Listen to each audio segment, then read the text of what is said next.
Shalom, shalom, shalom, bien-aimés dans le Seigneur. Que la grâce et la paix du Seigneur soient avec vous. Je voudrais ici vous souhaiter tous mes vœux les meilleurs de santé, de prospérité, de bénédiction, de grâce abondante et de paix au nom de notre Seigneur Jésus-Christ. Frères et sœurs, c'est votre humble serviteur, prophète Eli Pada. Alors, je fais cette vidéo parce que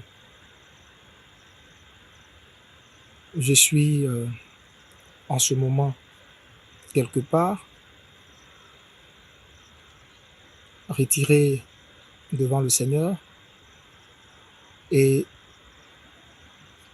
quelqu'un ici m'a présenté une vidéo que mes responsables ont produit qui se trouve sur ma page en ce moment. J'ai vu la vidéo et dans laquelle mon pasteur et mes collaborateurs faisaient une sortie. Ils étaient complètement débités de ne pas avoir de mes nouvelles, de ne pas savoir où je me trouve. Je comprends la raison de cette vidéo. Et c'est justement parce que j'ai vu que cette vidéo a beaucoup circulé que je fais maintenant ce direct pour leur dire et dire à toute la Côte d'Ivoire, à tout le corps de Christ, à tous les Ivoiriens, à tous ceux qui se sont inquiétés ou qui s'inquiètent pour moi, à ma famille également, que je vais bien. Je vais bien, je suis en bonne santé, je vais très bien. Je n'ai pas été arrêté, je ne suis pas à la Maca, je ne suis pas dans la main du gouvernement. D'ailleurs, le gouvernement n'a lancé aucun mandat contre moi, mais je ne comprends pas. Je ne comprends pas. Ma vie est menacée. Ma vie est menacée et je ne sais pas pour quelle raison. Je ne sais pas qui je dérange. Je ne sais pas qui mon message dérange, qui mes prophéties dérangent. Je ne sais pas. Et quand je vous dis que ma vie est menacée, ma vie est sérieusement menacée. Ma secrétaire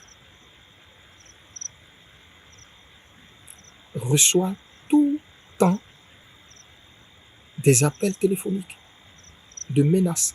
À un moment donné, je ne sais pas par quel miracle, ils ont mon numéro personnel.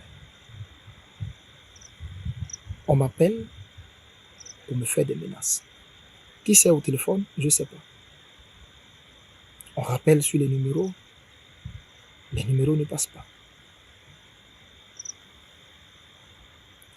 Bien-aimé, je suis prophète du Seigneur. Et vous savez, Jésus m'a enlevé très loin. Jésus m'a enlevé très très loin. Avant, j'étais de ceux qui avaient abandonné la main du Seigneur et croyaient que leur salut était dans le monde, dans le péché.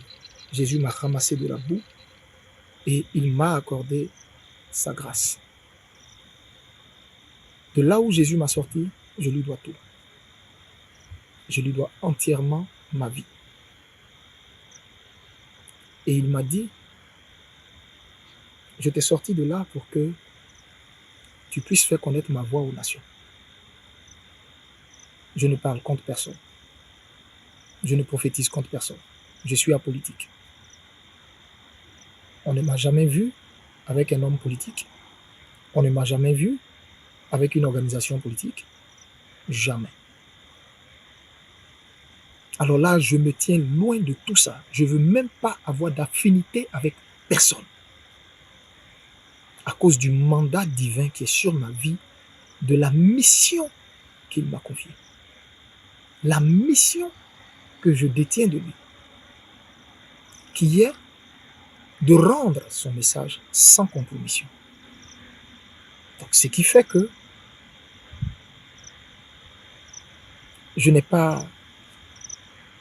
suis affilié à aucun parti. Alors, je suis ivoirien. C'est vrai, je suis prophète, mais je suis ivoirien.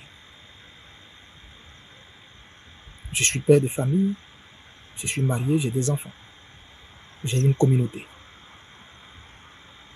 Et je ne sais pas quels sont ceux qui font ces menaces. Pourquoi ces menaces? Pourquoi ma vie est menacée? Vous n'avez pas idée du nombre de fois où j'ai dû quitter ma maison précipitamment pour me retrouver ailleurs. Avec une femme, à l'époque, enceinte. Je dis bien avec une femme enceinte. Et aujourd'hui, ça continue et ça va en s'empirant. Et je ne sais pas. Je ne sais pas. Je ne sais pas. Je viens à la veillée du 31. Vous savez, j'aime le Seigneur éperdument et profondément. Comme je vous ai dit, Jésus, c'est toute ma vie. À cause de l'histoire que j'ai avec lui et à cause d'où il m'a sorti. Frère, le 31, je devrais être à cette veillée. Dites-moi, quel pasteur qui va organiser une traversée, quitter le lieu où il fait initialement le culte, c'est-à-dire qui est dans l'enceinte du Sénepsi, que vous connaissez tous, qui est situé à Yopougon au Sable, au feu du premier pont. Quel pasteur qui va quitter initialement son lieu de culte, sa base, pour aller prendre un grand terrain? Quelle est cette personne qui va investir tant de moyens dans cette traversée? Qui va mettre plus de 5000 chaises et les gens vont venir de partout, depuis 5 heures du matin. Les malades vont venir de partout. Des vieilles femmes, des mamans d'un certain âge qui ont vu en Jésus-Christ leur guérison, qui vont se déplacer pour venir. Et l'homme de Dieu délibérément ne va pas venir à cette traversée. Je ne suis pas aussi cruel que ça.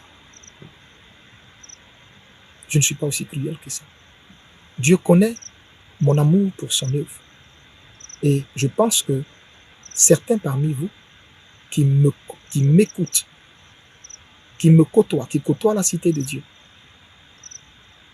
ou qui regardent ces yeux-là, peuvent témoigner de l'amour que j'ai pour Dieu, que je sers avec fougue, avec zèle. Donc je ne peux pas déplacer toutes ces personnes et puis ne pas délibérément venir. Je ne suis pas venu parce que ma vie était menacée. Oui, ce 31, ma vie était menacée. J'ai voulu forcer pour venir, même jusqu'à la dernière minute, jusqu'à ce que le Seigneur lui-même se révèle maintenant clairement à moi, à travers une vision pour me dire, voici, des gens sont là et qui attendent de mettre la main sur toi. Qui sait, je ne sais pas. Je ne sais absolument pas du tout. C'est la mort dans l'âme. J'ai dit au Seigneur, mais qu'est-ce que je fais? Il m'a dit, ne te rends pas à cette veille. C'est la mort dans l'âme que j'ai dû me résoudre à ne pas venir à cette veille. Et c'est comme ça qu'il va me dire, n'entre en contact avec personne de ton staff. Je te dirai où tu dois aller. Tu resteras là et tu seras devant ma face jusqu'à ce que je te donne d'autres instructions.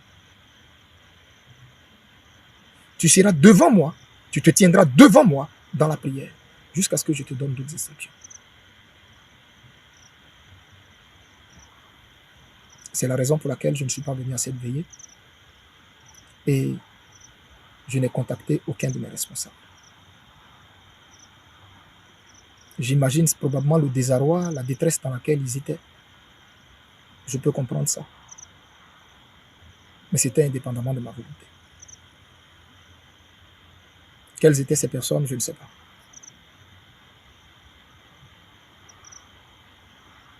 Je voudrais simplement vous dire, et je le répète encore, le gouvernement ne m'a pas jeté en prison. Non, pas du tout. Je ne suis dans aucun bâtiment de la MACA. Non, pas du tout. Le gouvernement n'a émis aucun mandat, aucune plainte contre moi. Non, pas du tout. Je tenais à rétablir ce fait-là. À dire que je n'ai pas reçu une plainte quelconque venant du gouvernement. Non. Mais, je répète, ma vie est en danger. Ma vie est en danger. Qui je dérange, je ne sais pas.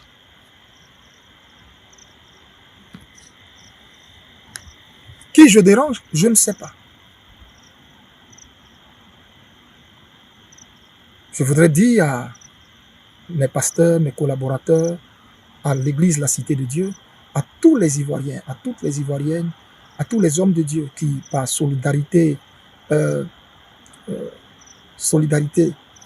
dans la foi commune que nous partageons en Jésus-Christ, qui ont fait des postes pour exprimer leur solidarité, leur soutien à leurs amis, leurs frères, leurs collègues que je suis, que Dieu vous le rende au centuple. Que Dieu vous bénisse au centuple, vous, vos familles et vos communautés.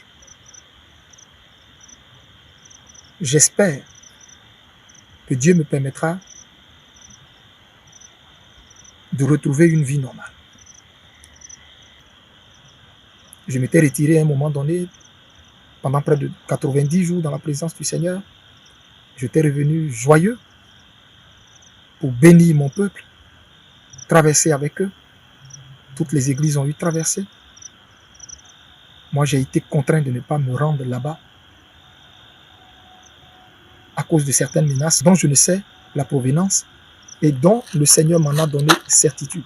Et dont j'ai même les preuves. Je ne prophétise contre personne. Je ne prophétise contre personne. Je suis, je répète, prophète du Seigneur. Amos chapitre 3, verset 7. Dieu ne fait rien sans révéler son secret à ses serviteurs les prophètes. Malheureusement, je suis prophète. Ou heureusement, je suis prophète. Ce qui fait que si Dieu veut faire quelque chose sur la terre, évidemment, Dieu va venir révéler ce qu'il veut faire à ses prophètes. Soit en bien, soit en mal. Mais avant que Dieu ne fasse quoi que ce soit, Dieu va le révéler à ses prophètes. Est-ce à cause de cela que ma vie connaît toutes ces menaces? Je ne sais pas. Je ne sais pas. Mais je rends grâce à Dieu qui, dans sa bonté, me tient. Je rends grâce à Dieu qui, dans sa bonté, me garde. Alors, je ne voudrais pas que les gens s'alarment pour aller dans tous les sens et dire je suis détenu ici, je suis détenu là, voici ce que le gouvernement a fait, etc. et autres. Pas du tout. Il y a une réelle menace qui plane sur ma vie, qui plane sur moi. J'espère que Dieu permettra qu'on ait tous le fin mot de cette histoire. Je vais m'arrêter là. C'est la vidéo que mes responsables ont fait qui circule, qui m'a fait sortir pour rétablir les choses. Au moment opportun,